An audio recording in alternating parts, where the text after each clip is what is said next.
नमस्कार मित्रांनो, अल्फा मराठी या यूट्यूब चॅनलमध्ये आपलं सर्वांचं स्वागत आहे. आज एक नवीन विषय ध्यान, कॉन्सन्ट्रेशन. चला तर वळूयात या विषयाकडे. ध्यान म्हणजे काय? ध्यान म्हणजे सतत बडबड करणाऱ्या आपल्या स्वतःच्या मनाला शांत करणे होय, आणि त्यासाठी आपण आपल्या श्वासापासून सुरुवात करतो. आता पाहूयात ध्यान करण्याची पद्धत.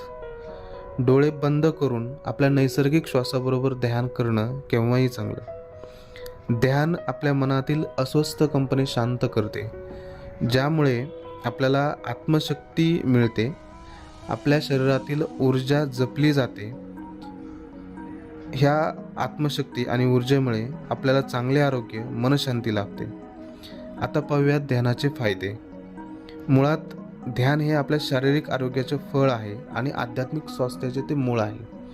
जर आध्यात्मिक स्वास्थ्य मिळवायचे असेल तर ध्यान करणं गरजेचं आहे, आणि चांगलं आरोग्य मिळवायचं असेल, चांगलं आरोग्य पाहिजे असेल तर ध्यान हे सर्वोत्कृष्ट त्याच्यावरचा उपचार आहे.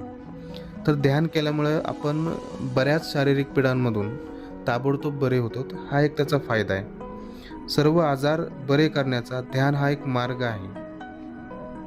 त्याच्यानंतर ध्यानाचा दुसरा एक फायदा असा होतो की आपली स्मरणशक्ती वाढते. विद्यार्थ्यांसाठी हा महत्त्वाचा उपाय आहे स्मरणशक्ती वाढवण्यासाठी ध्यान करणे.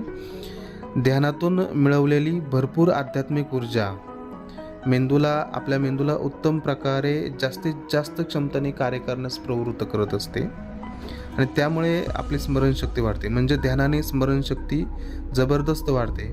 म्हणून सर्व विद्यार्थ्यांसाठी ध्यान करणे हे नितांत आवश्यक आहे.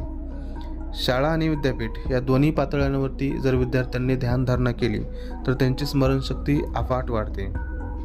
ध्यानाचा आणखी एक फायदा असा आहे मित्रांनो, की आपल्याला लागलेल्या सर्व वाईट सवयी ह्या नष्ट होतात, किंवा त्या नष्ट करण्यासाठी ध्यानाची आपल्याला खूप मदत होते. म्हणजे खूप खाणे, जास्त झोपणे, खूप बोलणे, अतिविचार करणे, अतिमद्यपान करणे, तंबाखू खाणे, ह्या ज्या काही वाईट गोष्टी आहेत, ह्या वाईट सवयी आहेत, ह्या ध्यान करून आपल्याला नष्ट करता येतात. कारण ध्यान करून आपण भरपूर विवेकज्ञान आणि आध्यात्मिक ऊर्जा मिळवू शकतो, आणि यांचा उपयोग करून या सवयी आपोआप सुटतात.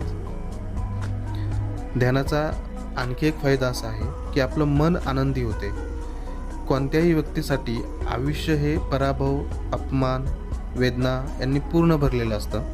म्हणजे सर्वांच्याच आयुष्यामध्ये या गोष्टी असतातच.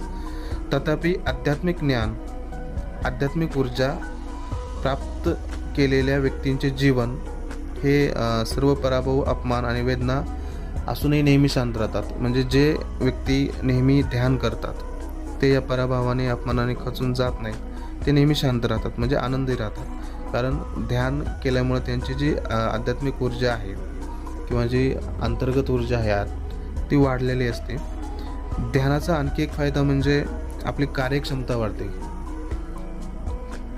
कारण ध्यान केल्याने भरपूर आध्यात्मिक ऊर्जा आपल्या शरीरामध्ये तयार होते, आपलं ज्ञान वाढतं, आपलं कॉन्सन्ट्रेशन वाढतं, स्मरणशक्ती वाढते, आणि त्याच्यामुळं किंवा ह्या सगळ्यांचा परिणाम आपण जे काम करतो त्याच्यावरती होतो, आणि साहजिकच आपल्या कार्यक्षमतेमध्ये वाढ होते.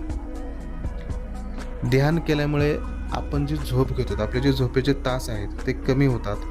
ध्यानात मुबलक प्रमाणात आध्यात्मिक ऊर्जा मिळवली जाते.